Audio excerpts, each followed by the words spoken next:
Abra comigo a sua Bíblia no livro do Gênesis, capítulo de número 11. Há pouco tempo, muito pouco tempo, o Senhor ele tem confiado uma palavra ao meu coração profética para esses dias e em lugares específicos. E hoje, ao entrar aqui, na verdade, antes de chegar aqui, o Senhor já falava ao meu coração sobre isso, sobre esta palavra. Então, é uma palavra profética. Gente, essa água aqui já era minha antes, já era alguém bebeu, você viu alguém beber? Você tem certeza disso? Rapaz, tá rolando uma pandemia aí, tu tá ligado, né? Então tá bom. E Deus tem confiado essa palavra ao meu coração como verdade profética para essa noite. Gênesis capítulo 11, quem achou, diga amém. Amém. Agora vá dando um glória aí para eu molhar a boca. Eu vim de longe, estou com sede, não me iluda, me deixe beber um pouquinho de água.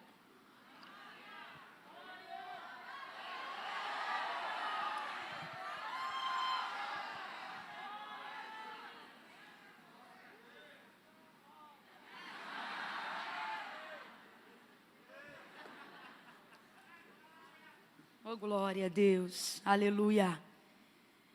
Nós vamos ler dos versos 26 em diante, Gênesis 11, dos versos 26 em diante. Quem achou, diga amém. Amém.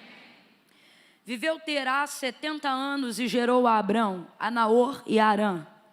São estas as gerações de Terá. Terá gerou a Abrão, a Naor e a Harã, e Harã gerou a Ló.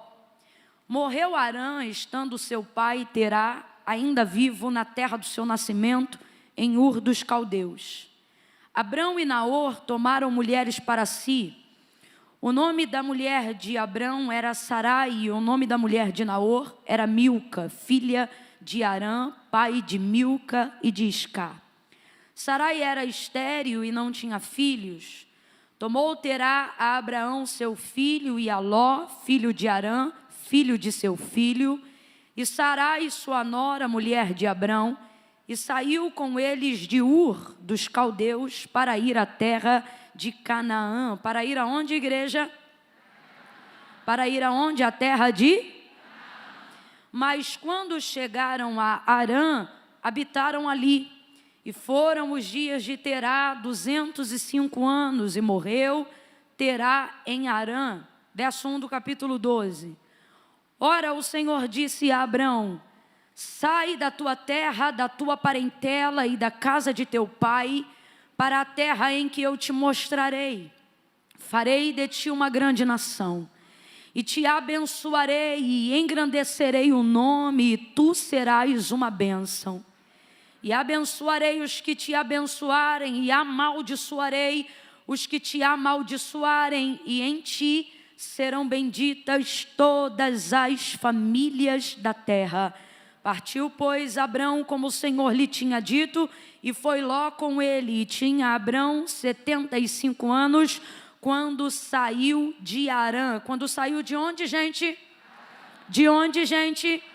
Diga amém por essa palavra.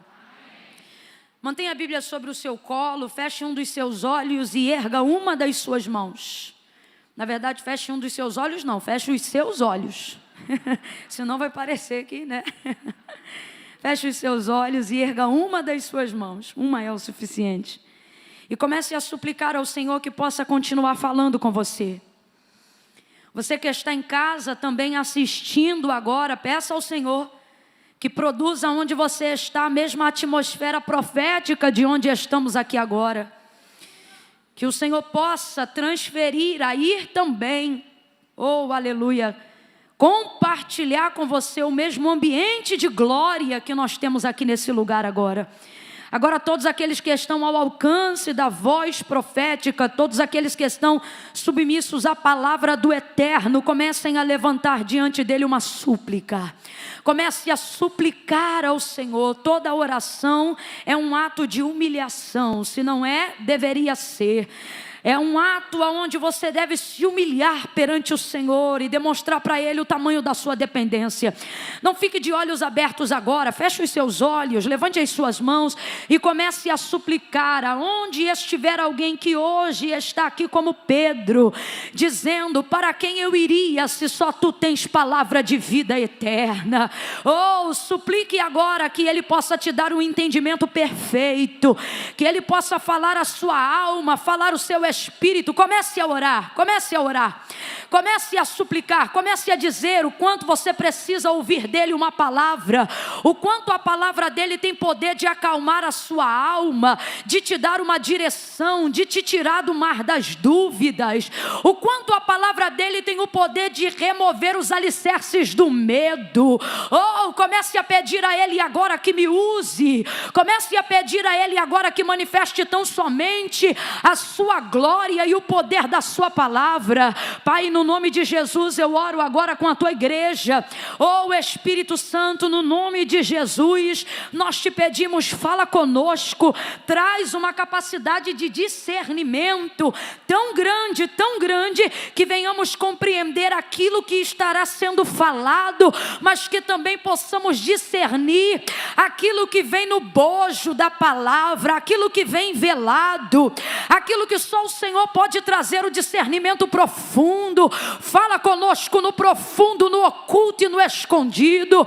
Enquanto a tua palavra estiver sendo ministrada, cumpre o que tu disseste que faria quando me chamaste ao santo ministério da palavra, dizendo que vidas seriam libertas, que demônios iriam bater em retirada, ou que a tua glória se manifestaria para erguer profetas, para levantar ministérios, para trazer direção. Vai tirando da sepultura os mortos, ou vai entrando em áreas aonde estamos enfermos, aonde, Senhor, houver alguém ao alcance da nossa voz, ao alcance da tua palavra e ao alcance da fé que depositamos em ti. Oh, alcance essa pessoa tirando do leito, abrindo o cárcere, jogando por terra o cativeiro, repreendendo a depressão, a síndrome do pânico, vai jogando por terra a síndrome do pensamento acelerado, vai passando em revista e começa a nos fazer provar plenitude verdadeira de dentro para fora. Visita-nos hoje como tu visitaste a samaritana e faz brotar dentro de nós uma água que jorra, oh, uma fonte que jorra, água para a vida eterna. Remahama chorecandeleba.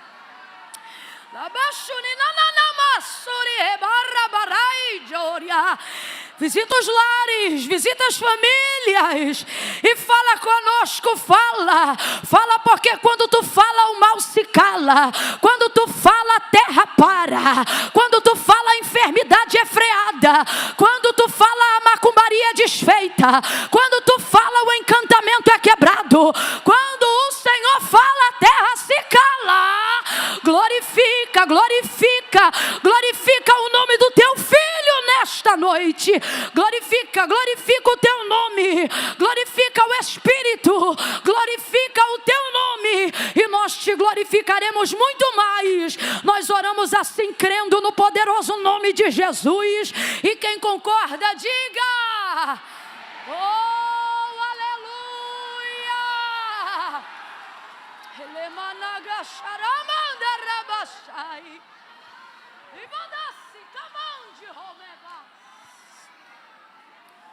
Oh, Ele está aqui, Ele está aqui. Oramanda gaijo rebana vasuri reba.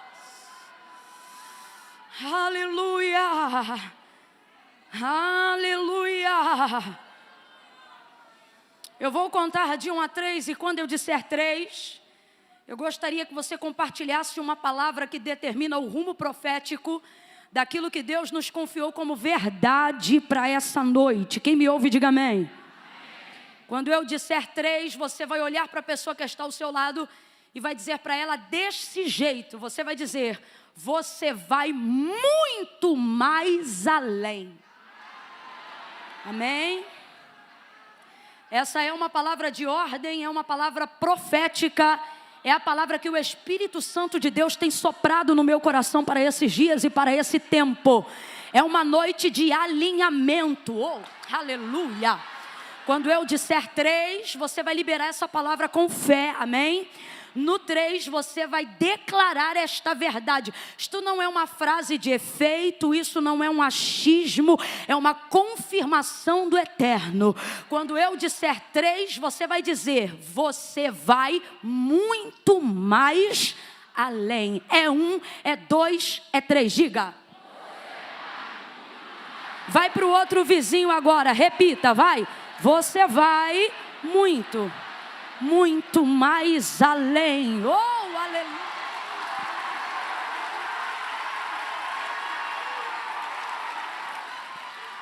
Oh, aleluia.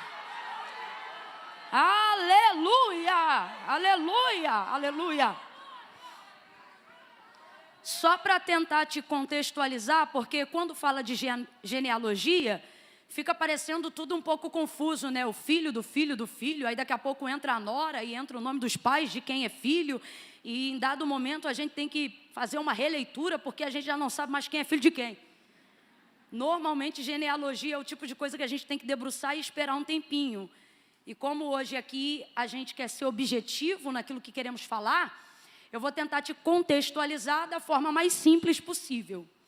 Na leitura que nós fizemos, nós obtemos a informação de que o nome do pai de Abraão, e já quero de antemão aqui, dizer para você que eu sei que aqui no contexto, o tempo todo a gente chama ele de Abrão, porque o Senhor ainda não havia lhe mudado seu nome. Mas como ele ficou, obviamente, mais conhecido pelo nome que o Senhor transferiu, chamando de Abraão, eu vou chamar o tempo todo de Abraão, que isso linka melhor o nosso entendimento, tá bom? Então vamos lá. O que o texto se refere aqui, na leitura que começamos a partir do verso 26 no capítulo 11, é em trazer o nome do pai de Abraão. O pai de Abraão chamava-se Terá. Então vamos lá, só para a gente decorar rapidinho. Qual era o nome do pai de Abraão? Terá. Terá era o nome do pai de Abraão. Ele teve 3 filhos. Abraão era o primogênito, Naor foi o filho do meio, o segundo, e o terceiro chamava-se Arã, ou seja, o filho caçula. Então vou repetir. Terá, pai de Abraão, teve 3 filhos. Abraão era o primogênito, Naor era o filho do meio, ou seja, o segundo, e Arã, o seu irmão caçula. Então responda aí para mim, qual era o nome dos filhos de Terá?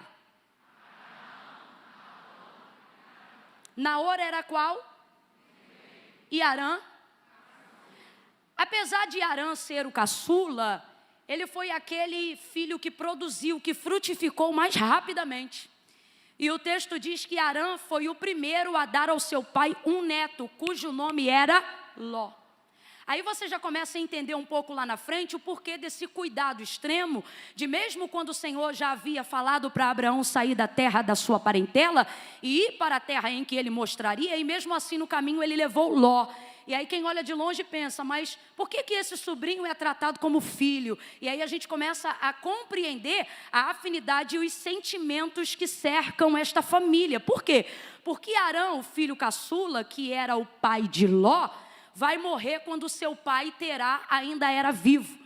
E isso vai contrariar completamente a ordem e a lógica natural dos fatos.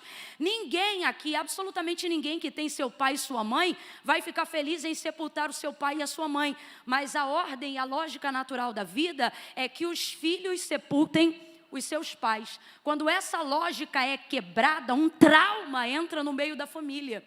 Por quê? Porque está completamente fora da ordem e da lógica natural da vida quando são os pais que enterram os seus filhos. E infelizmente esse foi o trauma que infelizmente muita gente já viveu e que o trauma que Terá também vai viver, porque justamente o seu filho caçula, aquele que ainda aumentou a graduação da sua afinidade por ter lhe dado um neto primogênito ao seu pai, agora vai morrer. O luto vai se instaurar dentro dessa casa e uma ordem de lógica natural vai ser contrariada, porque o pai ainda é vivo e vai ter que sepultar o seu próprio filho. O trauma é muito mais de Terá, mas o luto é de toda a casa. Terá perdeu um filho, mas Abraão perdeu o seu irmão caçula. Terá perdeu um filho, mas Naor também perdeu um irmão. E todos eles percebem como também, quando se perde alguém a quem o outro amava, perde-se um pouco do outro que ficou também. Porque perde-se a alegria do outro que transbordava na casa. Então ouça bem, não por uma coincidência, mas por uma razão muito natural a ser vista, e não precisa ser psicólogo para fazer essa leitura, o texto é claro. Logo depois que isso acontece, o pai de Abraão, Terá, assume como se fosse a paternidade de Ló, que é o sobrinho de Abraão. E ele cuida, na verdade, do neto como se ele fosse o seu próprio filho, coisa natural que acontece quando alguém vive isso aqui que eles estão vivendo. E aí quando isso acontece, ele traz a casa toda para mais perto, porque ele é vivo e ele responde pela sua família. Então, por mais que os seus filhos tenham se casado, por mais que os seus filhos tenham tido nora, trazido nora para ele dentro de casa, Sará e a mulher também que Naor trouxe para ser sua esposa, todos eles estão debaixo da tutela de Terá.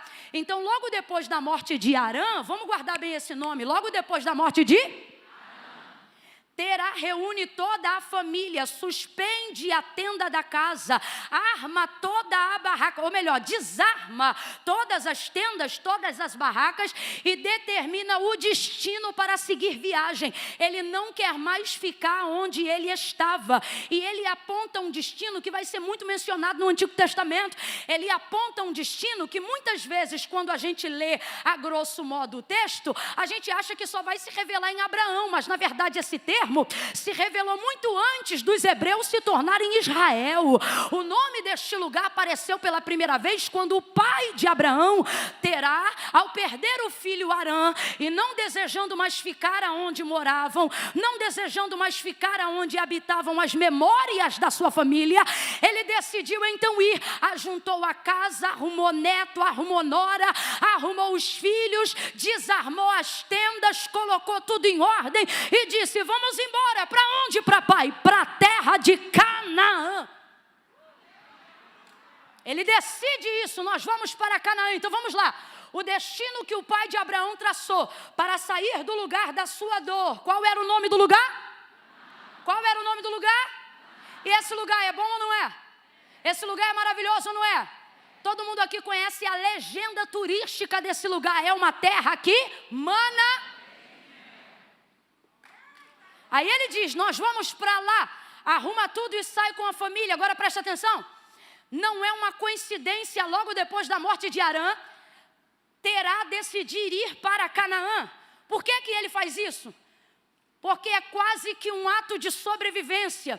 Você se desvencilhar geograficamente do lugar que traz a memória da sua dor.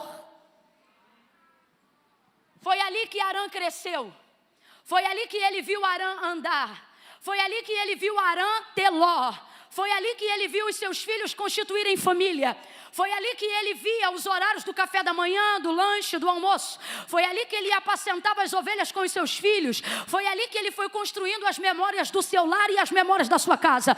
Mas de repente, naquilo tudo que parecia rotineiro e natural, um trauma se instaura dentro da sua família e dentro do coração de Terá. A primeira atitude dele é sair da terra. Por quê? Porque por uma questão de sobrevivência não é bom que você habite muito tempo no lugar que traz a memória da sua dor. Eu vou repetir isso de novo. Por uma questão de sobrevivência, não é bom que você habite muito tempo no lugar onde reside a memória da sua dor. Agora preste muita atenção. Na caminhada indo em direção a Canaã, diga aí, meu povo, indo em direção a... Ele vai traçar uma trajetória territorial, geográfica, física. Ele já sabe aonde ele quer chegar e ele também já sabe aonde ele está. Quem está comigo, diga amém. E isso traz para nós uma reflexão muito objetiva sobre as promessas, as bênçãos de Deus, os planos que nós temos feitos para nos sentirmos plenos na nossa vida. A gente sabe aonde a gente está, porque não é difícil identificar o lugar da nossa dor. Você sabe o que te ofende, você sabe o que te humilha, você sabe o que te diminui. Você sabe quais são as fotografias que te fazem chorar, quais são as pessoas que te inquietam a alma, quais são os ambientes que te fazem sentir desconfortável. Não é difícil identificar o lugar que você está. Agora, se eu perguntasse aqui quais são os seus planos e as suas projeções para o futuro, principalmente para aqueles que já servem ao Senhor, não é difícil para nós conseguirmos estabelecer o lugar do nosso sonho, conseguirmos vislumbrar o lugar que nós queremos chegar. Tem gente aqui que sabe do que eu estou falando, ele não tem dinheiro para fazer a faculdade, mas se eu perguntar que faculdade você gostaria de fazer, ele já sabe qual, mesmo não tendo dinheiro para fazer a faculdade. Porque não é difícil você vislumbrar o lugar que você quer chegar.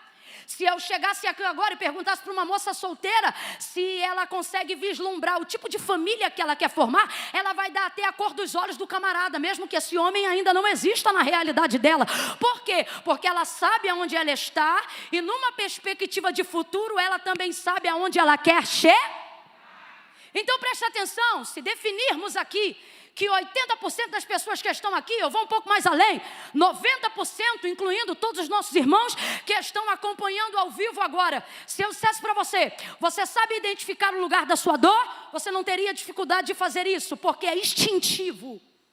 E se eu dissesse, você sabe aonde você quer chegar? Eu não lhe perguntaria como, eu lhe perguntaria se você sabe, mesmo não tendo dinheiro, você sabe quando quer dirigir um carro. Mesmo não tendo dinheiro, você tem desejo de fazer uma autoescola. Você ainda não tem dinheiro nem para comprar bicicleta, mas já se imagina com a mão no volante. Por quê? Porque não é difícil vislumbrar o lugar que eu desejo chegar. Então preste atenção. Terá sabe aonde está e terá sabe aonde quer chegar. E isto é maravilhoso, mas no destino que me leva aonde eu quero chegar, o mais difícil não é saber aonde eu quero chegar. O mais difícil é saber se eu vou conseguir passar pelos lugares que me levam até lá. Quem está entendendo, diga amém. Então preste atenção, porque eu vou começar dizendo duas verdades. Eu quero muito que você guarde a primeira. Para chegar ao lugar que você deseja, instinto de sobrevivência não é o suficiente. Pessoas que realizam sonhos não são pessoas que apenas querem sobreviver. São pessoas que querem viver plenitude. São pessoas que querem ir além das expectativas que alguém colocou nelas. São pessoas que não trabalham para viver. São pessoas que trabalham porque são vocacionadas para fazer aquilo que desejam fazer. Todas as vezes que você desejar ir a um lugar ao longe, todas as vezes que você desejar uma terra que mana leite e mel, todas as vezes que você decidir sair do lugar da sua dor, todas as vezes que você se dirigir à realização do seu sonho, guarde isto nesta noite. Instinto de sobrevivência não será o suficiente para te levar lá. Porque sobrevivência fala daquilo que você faz para viver. Sobrevivência fala daquilo que você tem para ser suficiente. Agora, o que pode me levar além? Sonhos e aspirações que não estão na visão de ninguém. Então preste atenção, eu vou repetir porque isto vai se tornar uma máxima nessa noite. A maior dificuldade não é identificar aonde eu estou. Não há tanta dificuldade em sonhar ou imaginar aonde eu quero chegar. Aos vocacionados aqui, o próprio Deus lhe dá clareza do futuro, aonde Ele quer te encontrar. Então não há dificuldade quanto a isso. Aonde se apresenta a dificuldade, Camila, não é na chegada, é no caminho. É no caminho. Por exemplo, João capítulo 4, Jesus deixa a Judeia e deseja dirigir-se a Galileia, diz o texto. Vamos lá, ele deixa a Judeia e decide dirigir-se a... Então presta atenção, ele não deixou a Judeia para passar em Samaria. Ele não deixou a Judeia porque queria ir em Samaria. O texto é claro, ele sabe aonde está e sabe aonde ele quer chegar. Ele estava na Judeia e decidiu ir para a Galileia, e João escreve assim na trajetória, e era-lhe necessário. O que é necessário? Necessário não tem a ver com necessidade. Necessidade fala do que é escasso, necessário fala do que é inevitável. Quando o texto diz, e era-lhe necessário passar por Samaria, olha o que Deus está colocando em nosso coração, através da trajetória ministerial de Cristo. O que Ele está dizendo é, existem lugares que se você pudesse, você não passaria. Mas para chegar onde você quer chegar, tem lugares que serão inevitáveis. Tem coisas que vão acontecer, que vão tornar a sua caminhada mais difícil. Tem coisas que nem sempre você vai ter a explicação de por que você fez aquela rota, por que você fez aquele caminho? Preste atenção. Existem muitas formas de chegar aonde nós queremos. Existem muitas formas de chegar a lugares aonde sabemos que no futuro deveremos ocupar ou estar. Por exemplo, eu saí do aeroporto e estava vindo para o Verbo Petrolina. E aí as meninas no carro, a gente estava traçando uma rota. E aí um pastor chegou na frente com o carro e mandou mensagem: guia, vem atrás de mim. E ele escolheu a melhor rota para nós fazermos aqui. Mas tinha duas, só que uma pegava engarrafamento e a outra nos trouxe por um caminho muito objetivo. Camilo, o que você está querendo dizer com isso? Estou dizendo que existem outras formas de chegar em um mesmo lugar. Mas a diferença não é apenas de quem chega, mas de como você chega. E a forma como você chega não depende do lugar que você chega, depende do lugar que você escolhe passar até que você chegue lá. Quem está me ouvindo, diga amém. Olhe de novo para essa pessoa, não deixa ela perder o peso profético da palavra nessa noite. Diga para ela: você vai muito mais além. Diga: você vai muito mais além. Então preste atenção, preste atenção. O pai de Abraão tem uma ideia maravilhosa, um destino maravilhoso. Ele sabe aonde ele está e ele sabe aonde ele quer chegar. E ele está preparado para ir para lá. Só que olha o que acontece. Na rota do caminho que leva a Canaã, que é o lugar que ele quer chegar, ele vai parar em uma cidade cujo nome chama-se Harã.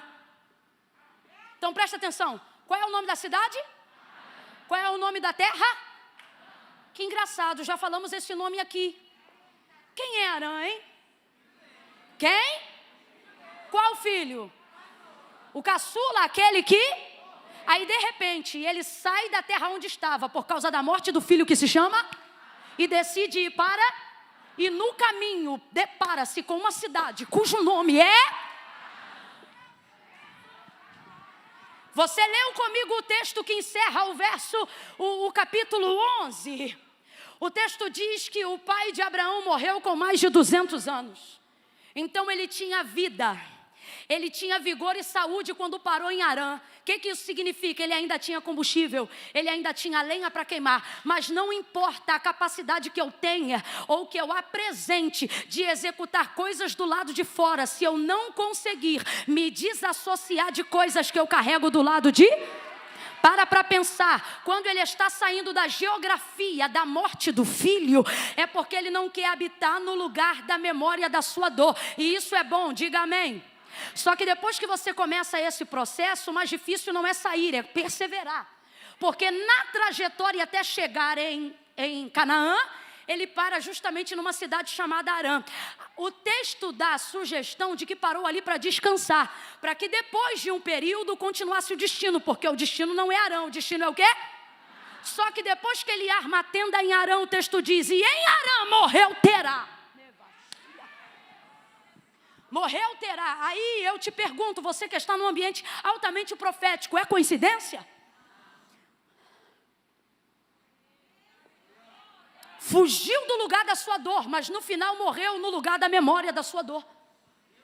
Você acha que ele decidiu desarmar a tenda, ou melhor, armar a tenda e parar em lugar de descanso, que no final virou o lugar da sua habitação, justamente na região que carregava o nome do seu filho morto?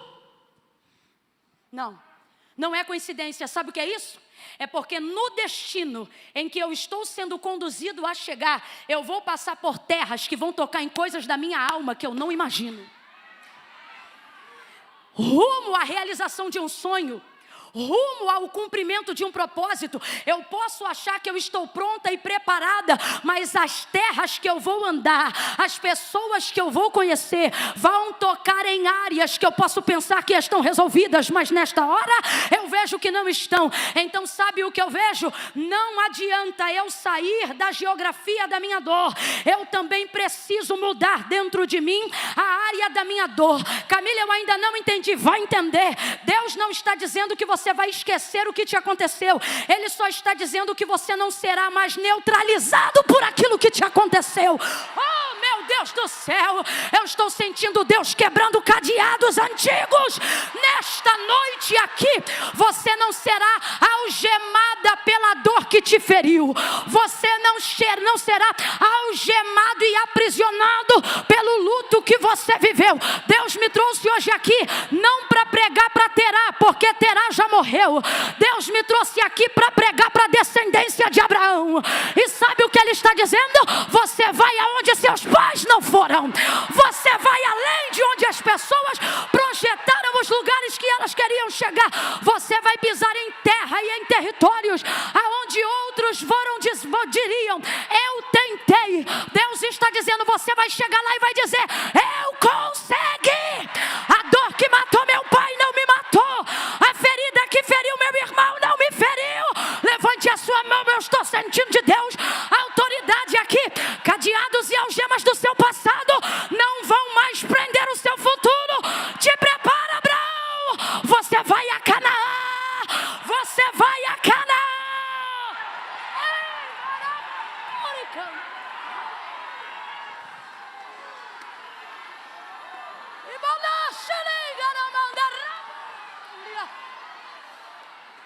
Oh, meu Deus.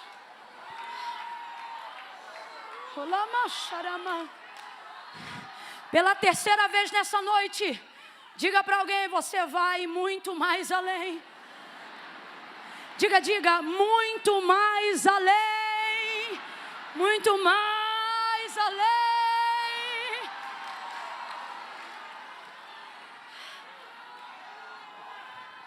Você não vai ficar preso nos traumas que prenderam os que vieram antes de você. Você não se tornará carcereiro dos seus próprios sentimentos. Preste atenção que com essa mensagem eu não julgo Terá de forma nenhuma, até porque seu destino era muito bom. Era tão bom que o próprio Deus respaldou a passagem de Abraão para lá. E inclusive foi neste lugar que o Senhor dedicou e deu a semente que viria depois de Abraão. Então nós não falamos isso para julgar Terá. A nossa fala nessa noite não é sobre a forma como foram neutralizadas as pessoas que vieram antes de nós. Até porque nós não sabemos, cada um é que conhece a sua dor. Agora, o que fica claro aqui é que quem você perde no caminho não tem o poder de alterar o destino.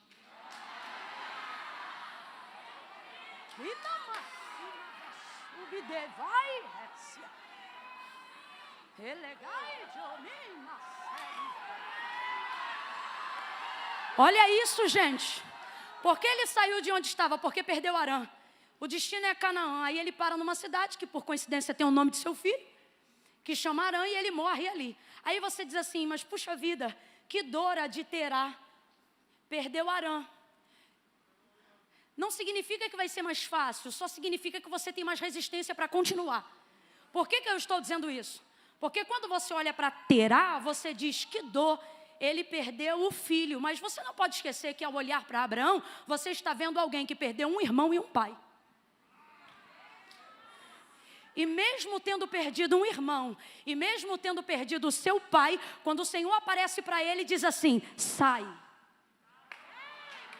Meu Deus.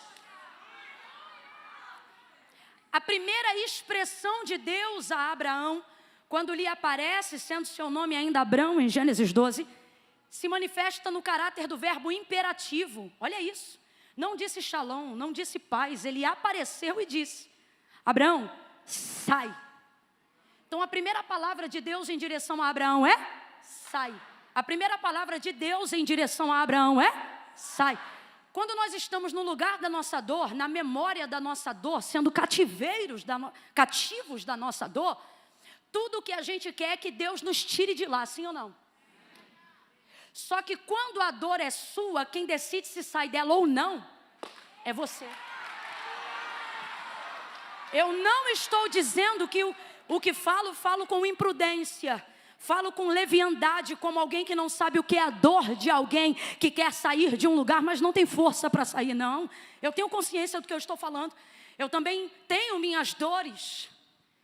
E quando você está no lugar da sua dor, você não quer uma saída, você quer um resgate.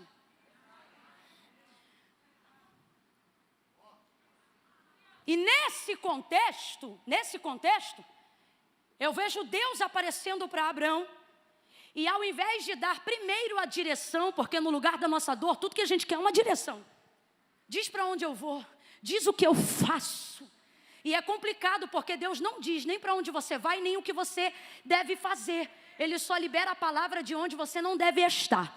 E aí a primeira coisa que Deus diz a Abraão é: sai.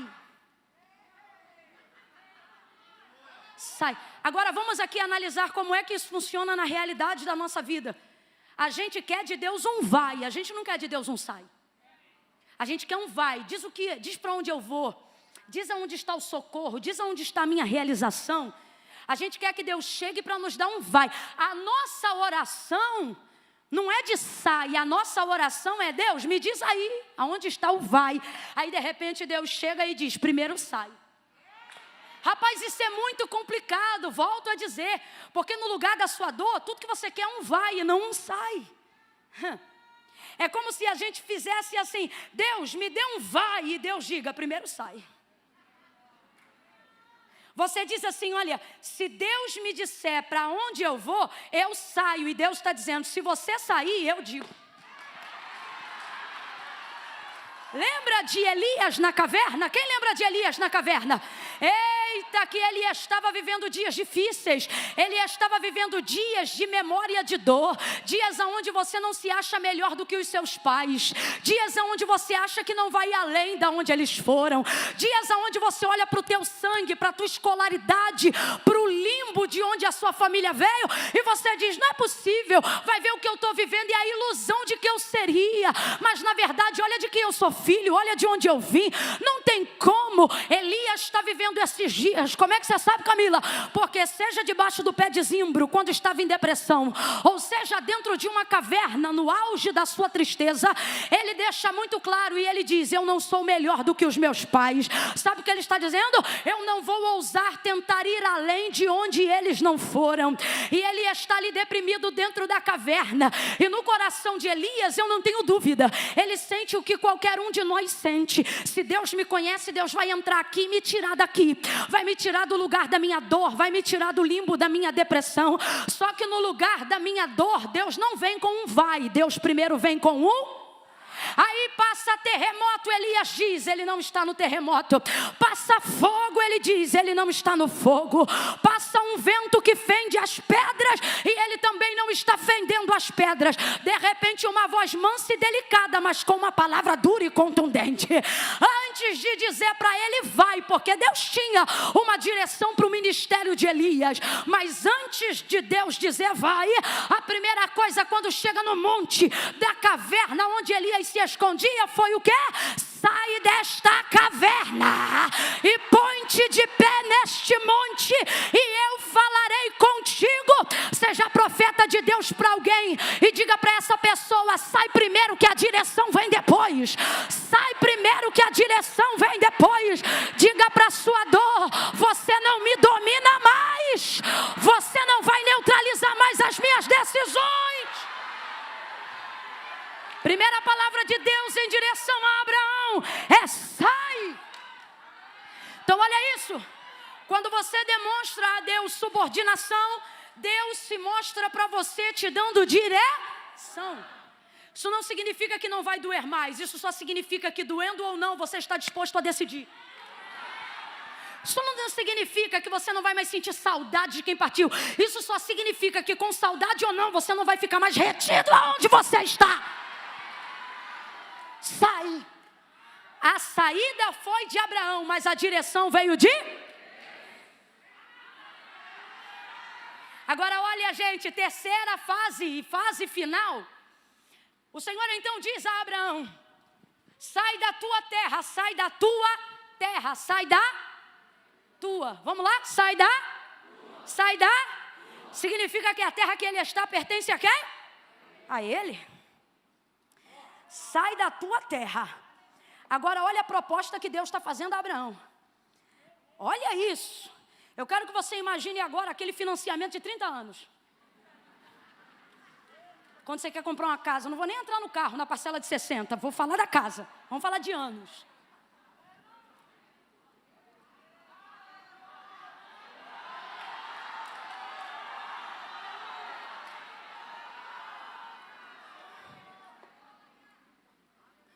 Olha isso, sai da tua terra. Significa que a terra é de Abraão. Ele está na terra dele, de posse dele. Se fosse no termo jurídico de hoje, escritura lavrada no nome dele. Agora, para analisar a frase, na apresentação de Deus diante de Abraão. Sai da tua terra. Deus tem consciência que a terra que Abraão está é dele. É por isso que eu estou dizendo, imagina você quando faz um financiamento de uma casa que passa 30 anos pagando. Você comprou quando tinha 30, só vai quitar quando faz 60. Se não adiantar as parcelas. Aí imagina que hoje é o culto que você veio oferecer em ações de graças por ter quitado a parcela da casa. Último dia da prestação, vai sumir do débito automático. Nunca mais você vai ver aquilo de novo. Aí você vem para um culto como esse e diz, eita, hoje eu vou render graças ao Senhor. Porque a terra sempre você morou, mas agora você pode dizer, essa terra é minha. E poucas coisas dão ao ser humano tanto poder de identidade quanto aquilo que ele possui. Presta atenção e você vai entender. Em poucos lugares você consegue ser tão você quanto você é quando está na sua, porque você possui esse lugar. Com poucas pessoas você consegue expressar um nível de intimidade tão grande quanto a que você expressa com a sua esposa ou quanto a que você expressa com o seu marido. E eu não digo a única porque não estou falando de sexo, estou falando sobre a revelação da faceta do nosso pior. Poucas pessoas sabem o traste que está por trás do que aparenta ser seu melhor, quanto o seu marido e a sua esposa. Por quê? Porque com eles você tem a capacidade de ser o seu melhor, mas se não vigiar com eles, você também dá o seu pior. Por quê? Porque você possui seu marido e seu marido possui você. É o sentimento da posse. Ele traz para nós certeza da identidade. Você quer ver uma coisa aqui? Vamos um pouco mais além.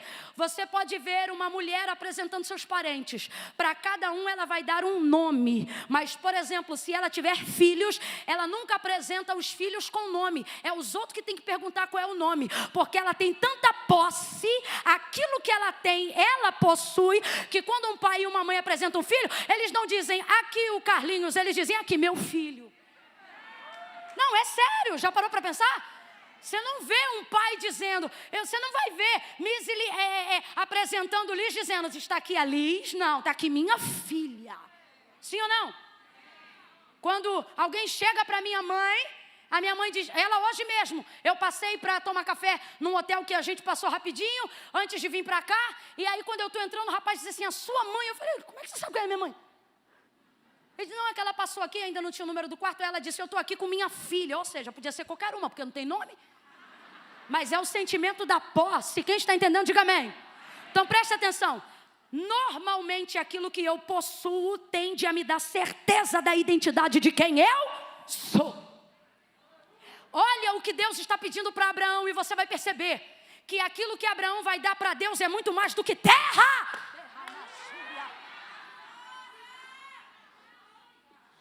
Ele diz, sai da tua terra e vai para a terra em que eu vou te mostrar. Para analisar o texto. Deus está dizendo, sai do que você tem certeza que é seu e vem para aquilo que eu vou te dar. Se eu vou te dar, abre aspas aqui, se sou eu, Deus falando. Se eu vou te dar, eu só posso te dar aquilo que é meu. Agora ele disse para Abraão qual seria a terra? Não, ele só disse, eu ainda vou te mostrar. Então, traduzindo o texto, Deus está dizendo, sai do que é seu e vem para o que é.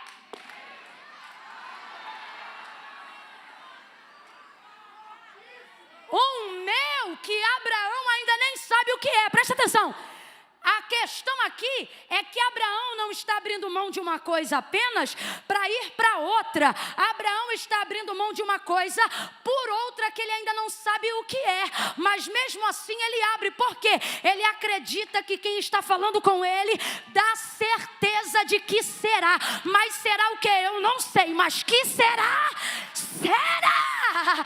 E ele larga a terra dele. Olha o que Deus está fazendo. Meu filho, se você conseguir abrir mão do que é, você vai experimentar o que é. E o que é seu, Senhor? Vamos aqui com base no que disse o salmista: do Senhor é a terra, a sua plenitude, o mundo e aqueles que nele habitam. Você, quando se apega demais a uma terra, a uma pessoa, porque você acredita que a possui, não é problema. O problema é quando Deus manda você desapegar, e aí então você descobre que na verdade não é você que possui aquilo, é aquilo que possui.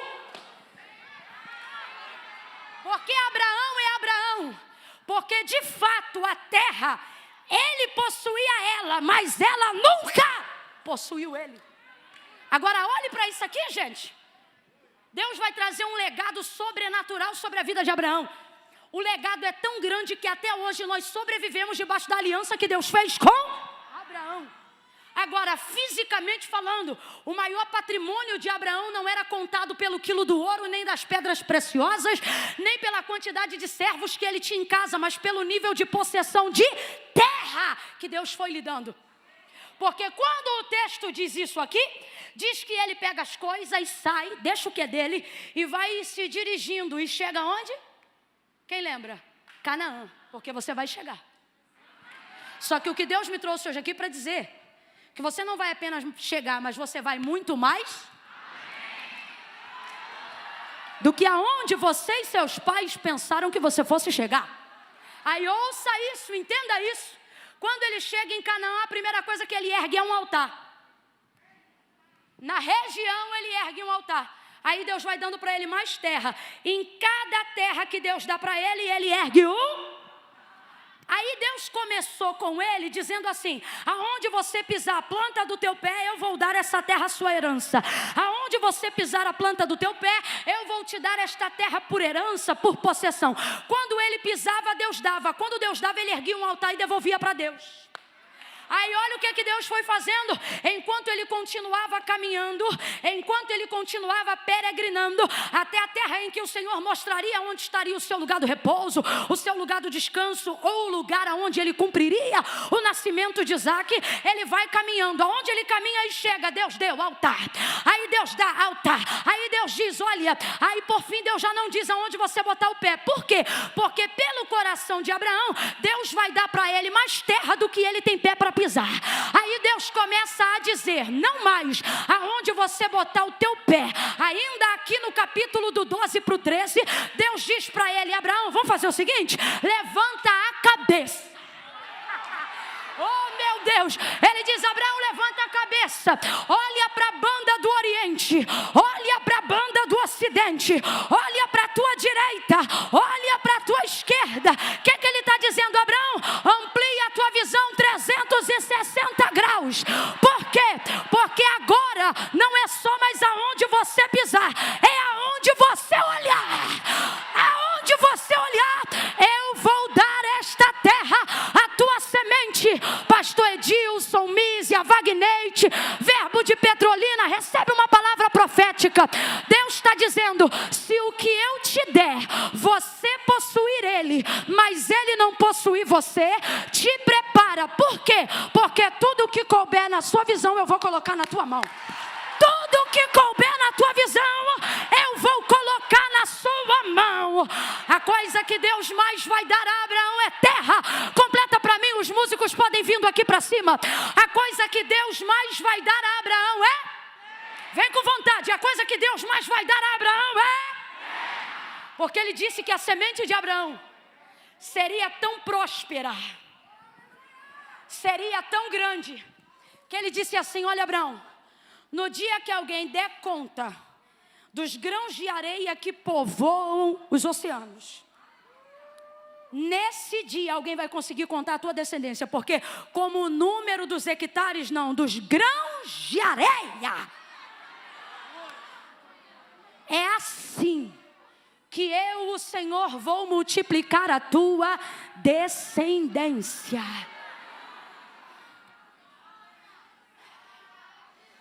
Deus tem falado comigo esses dias e eu quero compartilhar isso porque sei que não é de mim, mas é coisa que vem de Deus.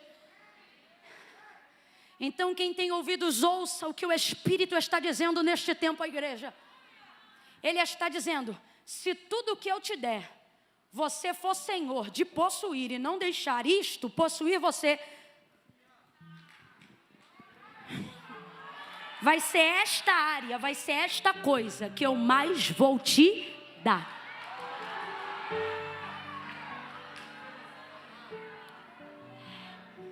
Não foi à toa que o que Deus mais deu a Abraão foi terra. Por quê?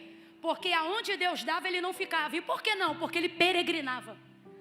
25 anos andando, só até que a promessa de Isaac se cumprisse. Andando aqui, andando ali, para acolá. Ele não parava. Sabe por quê? Ele não quebrou o princípio que motiva Deus a dar. Lá no início, no Gênesis, depois que Deus cria todas as coisas e todas as coisas são dele, ele diz então ao homem: eu coloquei a terra debaixo dos teus pés, domine sobre ela. Ele diz debaixo do governo de todos os animais, ele diz debaixo de tudo que está na terra. Ele dá uma palavra de ordem ao homem, e quando eu digo ao homem, não é macho e fêmea, mas a humanidade. Ele diz: sujeite, governe a terra. Governe. Deus deu, governe. O problema é que enquanto estamos na administração do governo daquilo que Deus deu, de repente nos apegamos demais à terra que Deus deu. E aí quando Deus diz sai, você percebe que quem era o possuidor se tornou o poço. A oração da nossa vida nessa noite hoje aqui é: Deus, me dê porque quero aos que desejam, mas Senhor, não deixa aquilo que tu me deres a possuir a mim. Vou falar bem rasgado, que é para as crianças de 12 anos de idade entenderem também. Gosta de marca? Então receba muita Louis Vuitton, receba muita Gucci.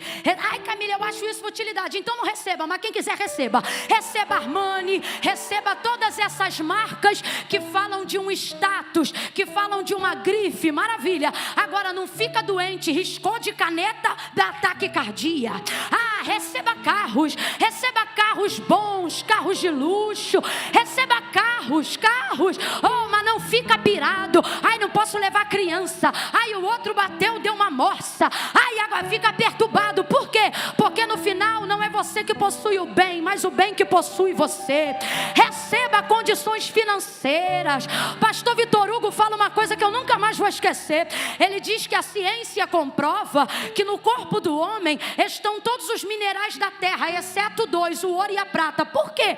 Que tem tudo no homem menos o ouro e a prata. Porque em Ageu o Senhor disse: minha é a prata e meu é o ouro, e Ele dá quem quer. Receba ouro, receba prata, receba condições, receba finanças, receba. Agora, quando alguém pedir um dinheiro emprestado, mostre que Mamon é seu escravo, mas você não é escravo dele.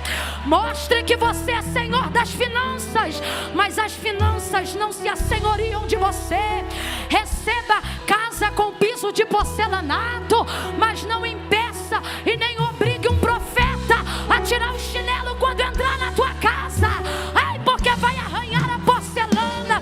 Porque senão você vai provar que não é você que possui a casa, é a casa que possui você. Não é você que possui o dinheiro, é o dinheiro que possui você. Abraão é o homem que se há registrado no Antigo Testamento, o homem mais rico mediante a fé. E isso se dá sem a gente contabilizar Jó, porque não se sabe a sua classificação temporal. Por que isso aconteceu com Abraão? Por que o que mais Deus dá para Abraão é terra? Porque Abraão pode possuir a terra, porque toda a terra que Deus dá não tem o poder de possuir ele. O pastor falou aqui de ofertório, fique tranquilo, não vou tirar o outro não. Se bem que eu acho que não teria problema, porque eu quero crer que o dinheiro que você possui, não possui você. Mas, só para a gente entender, plante uma semente e a probabilidade de frutos é incontável. Sim ou não? Agora, plante um fruto e veja se vai nascer alguma coisa. Sabe por que não nasce? Camila, mas o fruto também tem semente. Só que ele entra em estado de apodrecimento e acaba apodrecendo também mesmo que esteja debaixo da terra. O que Deus está dizendo? Está falando sobre a autoridade de quem possui. Deus nos trouxe hoje aqui e Ele está dizendo: vou dar a vocês uma terra, mas não deixe essa terra possuir vocês. É vocês que vão possuir a terra. Eu quero terminar aqui fazendo a leitura do verso 9, se não me engano, do capítulo 12. É isso mesmo. O texto encerra no capítulo dessa narrativa, no verso 9 do capítulo 12, dizendo assim: depois continuou Abraão o seu caminho, seguindo sempre. O texto não diz assim, Abraão chegou, mas o texto termina esse contexto dizendo assim, depois. Abraão, pastor Edilson, não é aquele que diz assim, depois disso eu paro, depois disso eu descanso. Abraão é aquele que diz assim, olha o que o texto diz, depois disso, depois o quê? De chegar em Canaã, de passar por Manre, de passar pelos carvalhos, de passar por Moré. Ele já passou uma série de terras, mas olha o que ele está dizendo, depois dessa eu paro, não, depois dessa eu me aposento. Olha o que o texto diz, e depois disto, depois de peregrinar, depois de andar, depois de conquistar, depois de obter, depois de possuir, Abraão não para. O texto diz, e é só o capítulo 12, o texto diz, e Abraão depois disso continuou. Tem gente que depois de algo vai parar, depois disso eu descanso, depois que eu tiver a coisa o suficiente, eu não faço mais isso ou aquilo. Então, meu filho, foi sempre o trabalho que te possuiu, foi sempre o dinheiro que te possuiu. Por quê? Porque quando você está no destino de Deus, depois disso tem mais alguma coisa, depois disso tem mais uma novidade, depois disso tem mais uma porta, depois disso tem mais um milagre. E aí o texto diz assim, e Abraão continuou sempre. Estenda a mão mais alto que você puder. Eu vou contar de 1 a 3. Quando eu disser 3, você vai dizer comigo, sempre, amém? Camilo, o que esse sempre vai significar? Deus, eu não quero delimitar minha relação com o Senhor. Eu não quero colocar numa terra, numa aposentadoria ou num cálculo bancário o meu alvo. Eu quero colocar o meu alvo em Ti. Tudo que Tu quiseres me dar depois do que o Senhor já me deu, continue caminhando comigo sempre, andando comigo sempre, levando-me ao destino que o Senhor tem para mim para sempre. Quando eu disser 3, você vai dizer, vou além, sempre além. Quem entendeu, diga amém. Prepara, eu conto 1, fica de pé do teu lugar. Eu conto 2, levante as duas mãos para o céu. 2,5, você vai dizer, eu vou para sempre além. É 1, é 2, é 3, diga, sempre e além, além e sempre, sempre, seguindo sempre, caminhando sempre, pegando sempre, adorando sempre.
Posso ouvir um glória a Deus? Você vai além. Camille, depois desse culto nós vamos continuar, sempre. Rapaz, presta atenção. Segure aí pra gente encerrar. A coisa é tão séria, que Deus autoriza você possuir a terra, mas não autoriza nem mesmo a terra possuir você. A coisa é tão séria que a Bíblia diz que aqueles que morreram em Cristo, ou seja, passam a serem possuídos por Cristo. Ele diz, naquele grande dia, os que morrerem em Cristo, olha o que ele diz, ressuscitarão primeiro. Depois nós, os que ficamos. E o que vai acontecer? Aonde tiver minério de terra, aonde tiver carnalidade, corruptibilidade, o texto diz que enquanto nós subimos para nos encontrarmos com Ele nos ares, o nosso corpo será revestido de incorruptibilidade. Meu irmão, eu quero também, quero Gucci, quero Yves Saint Laurent, quero esse negócio tudo bom, mas naquele grande dia, eu vou ter o céu e essas coisas não me terão. Presta atenção, quem é apegado à terra, vai ficar na terra. Porque o inferno, segundo o relato do Apocalipse, é um lugar geograficamente falando embaixo da terra. Quem se apegou à terra, vai morar na terra, vai viver na terra. Mas não é essa terra que está aqui não. Agora, aqueles que são nova criatura em Cristo, o texto diz, olha o que vai acontecer, o que a Bíblia diz. Irmão, quem crê, glorifica, mas quem não crê, coma menos. Porque o que o texto diz é que esse pé vai contrariar a lei da gravidade e vai começar a subir. Vai subir.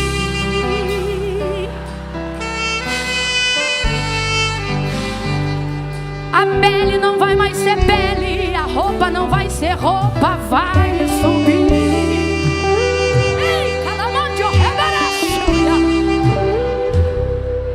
Não vai mais ficar aqui na terra. E todos nós vamos ouvir: vinde benditos de meu, possuir a terra.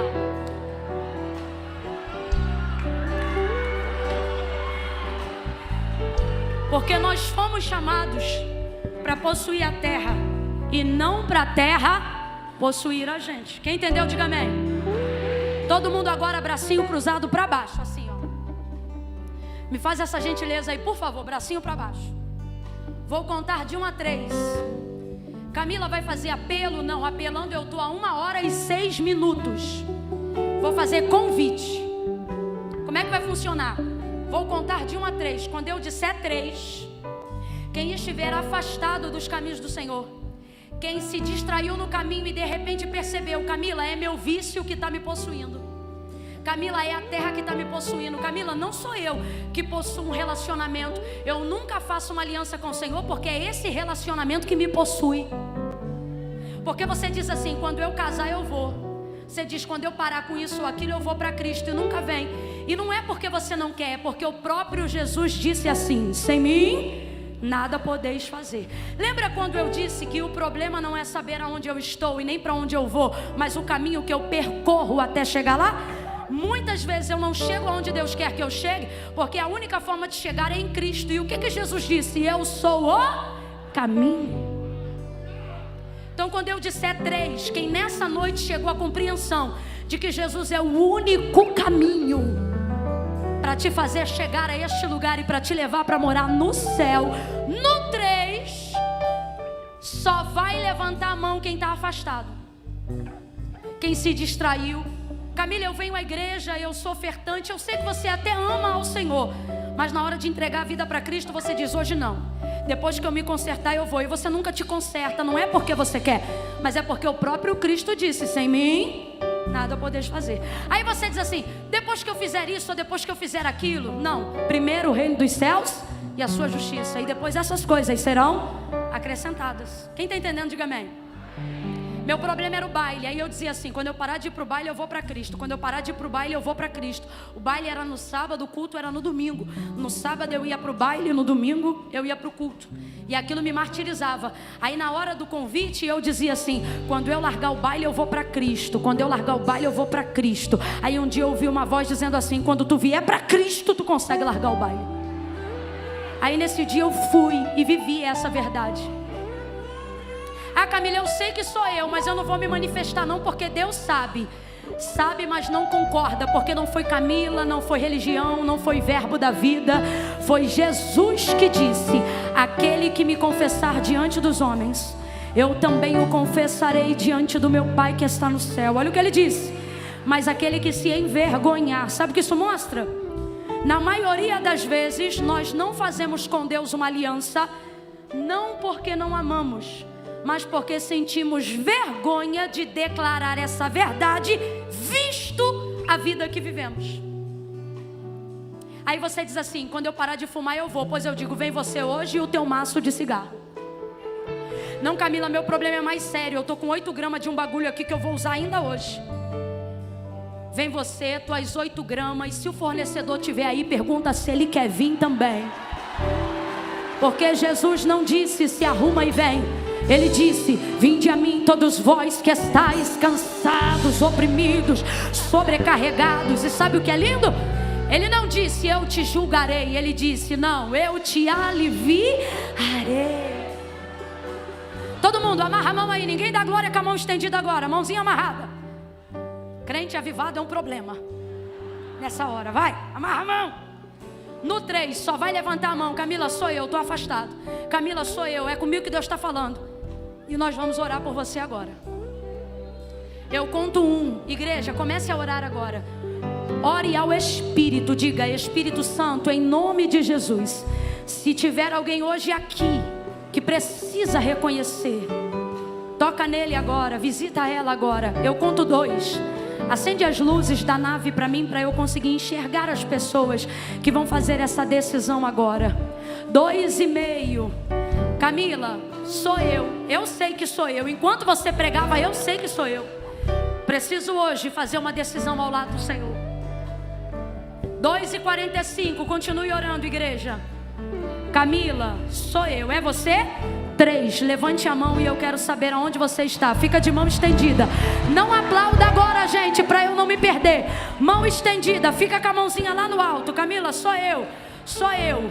1, 2, 3, 4, 5, 6, 7, 8, 9, 10, 11, 12. Galerinha, cadê? 13, 14, 15, 15, 15, 15. Se tem o 16, 16. Se tem o 17 aí, fala comigo, já contei. Se tem o 17, faz assim para eu saber que é o 17. Camila, 17. Se o 18 tá aí, faz assim para 18. Oh, meu Deus do céu. Se tem 19, é 19, eu não contei com você. 19, só falta o 20. Cadê o 20? Cadê o 20? Cadê o 20? Levantou agora, 20? Todo mundo que está de mão estendida, vem correndo aqui para frente, corre. Corre, vem correndo aqui para frente. Camila, eu levantei a mão, vem. Vem. Só quem hoje está fazendo uma reconciliação, vem. Camila, eu estou na galeria, e daí? Desce. Desce, vem, vem. Levante a mão sobre eles, igreja. Levante a mão sobre eles. Enquanto eles estão caminhando, diga assim: vocês vão. Profetize e diga: vocês vão muito além. Pastor Edilson, sobe aqui para o Senhor já orar por eles. E eu quero pedir, gente, espalha eles aqui pelo altar, por favor. Desconcentra isso aí, isso. Vem chegando aqui, libera eles, tem muito espaço aqui, ó. Ainda tem gente da galeria vindo, oh glória. Oh, a Verbo de Petrolina glorifica ao Senhor.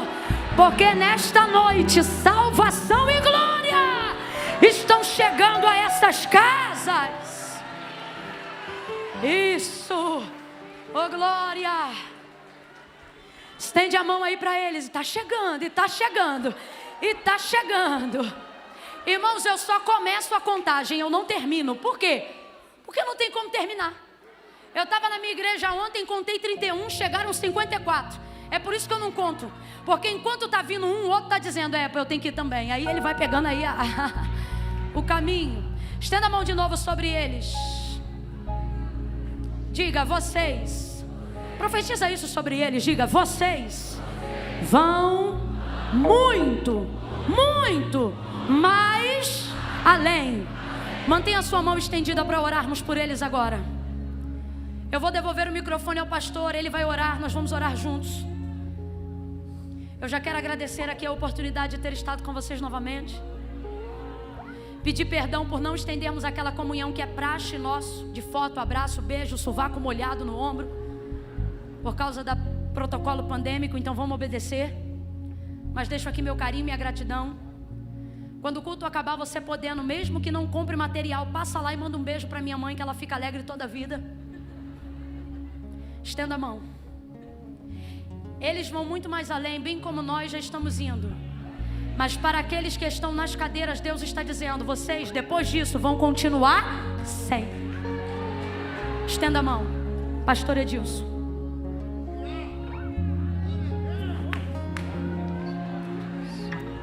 Aleluia. Você que veio aqui, você não veio receber uma oração, você veio fazer uma oração. Então é importante que você, nesse momento, repita as palavras que eu vou falar, mas repete acreditando. Feche os teus olhos e você que veio aqui à frente diz comigo: Senhor Jesus, eu acredito que o Senhor morreu numa cruz pelos meus pecados e ao terceiro dia o Senhor ressuscitou. Eu te recebo hoje como meu Senhor, como meu Salvador, e eu decido te seguir e te obedecer todos os dias da minha vida, em nome de Jesus. Amém, amém. Você pode celebrar esse Deus que é grandioso para fazer muito mais.